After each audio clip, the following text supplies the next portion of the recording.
درود گرم و جوشان ما را بپذیرید. همزبانان همزمان دور و نزدیک، هواداران کلام ناب فارسی، دری، تاجیکی. پاسخ نامه سام از منوچهر.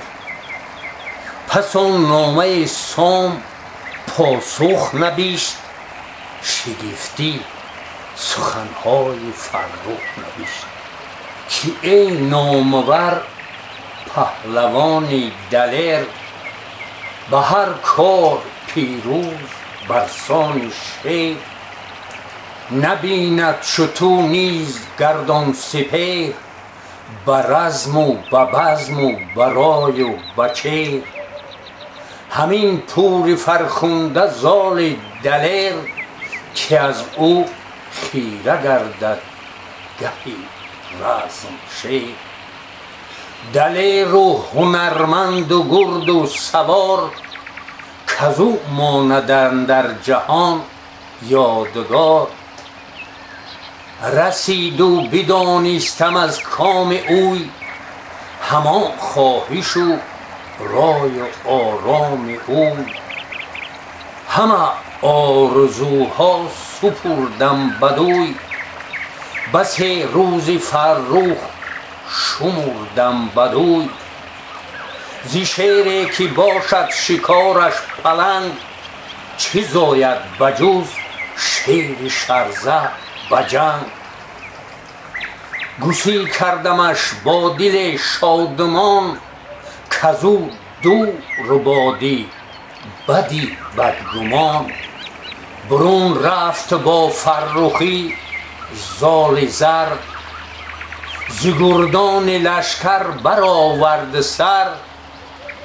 نوند برافکند نزدیک سام، که برگشتم از شاه دل شادکام. ابا خلعتی خسروانی و تاج، همان یاره و طوق هم تخت عاج. سبک نزدت آیم کنون با شتاب، ایا مهربان نام بردار باب.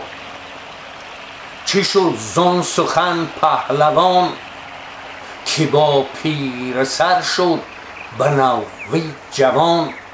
سوار به کابل فرستاد زود، به مهراب گفت آن کجا رفته بود. نوازیدن شهریار جهان، از آن گونه شادی که رفت از مهان. همکنون چو دستان بری من رسد، گراییم هر دو چنان چون سزد. فرستاده تازام به کابل رسید، وزو شاه کابل سخنها شنید. چنان شاد شد شاه کابل ستان، ز پیوند خورشید زابلستان. که به جا شده باز یابد روان، و یا پیر سر مرد گردد جوان. ز هر جای رامشگران خواندند، تو گفتی همه جام برافشاندند. چو مهراب شد شاد روشن روان، لبش گشت خندان و دل شادمان.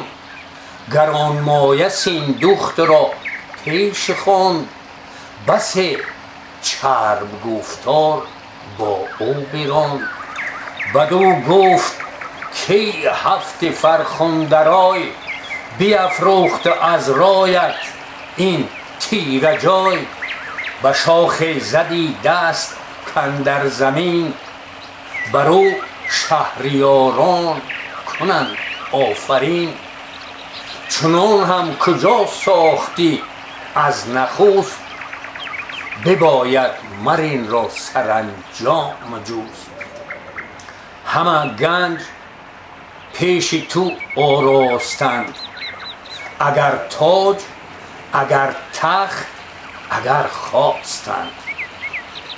چو بشنید سیندخت از او گشت باز، بری دختر آمد سراینده راز. همه مژده دادش به دیدار زال، که چون یافتی تو که باید همال. زن و مرد را از بلندی منیش، سزد گر برآید سر از سرزنیش. سوی کام دین تیز بیشتافتی، کنون هرچی جستی همه یافتی. بدو گفت رودابه که شاه زن، سزای ستایش به هر انجمن.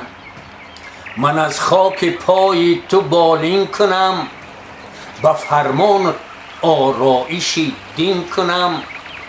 ز تو چشم آهرمنایی دور باد، دل و جان تو خانه سور باد. چو بشنید سیندخت گفتار اوی، به آرایش کاخ بنهاد روی. بیاراست ایوان چو خورم بهشت، می و مشک و عنبر به هم در سریشت. بساط بیفکند پیکر به زر، زبرجد در او بافته سر به سر. دیگر پیکرش دور خوش آب بود، که هر دانه قطره آب بود.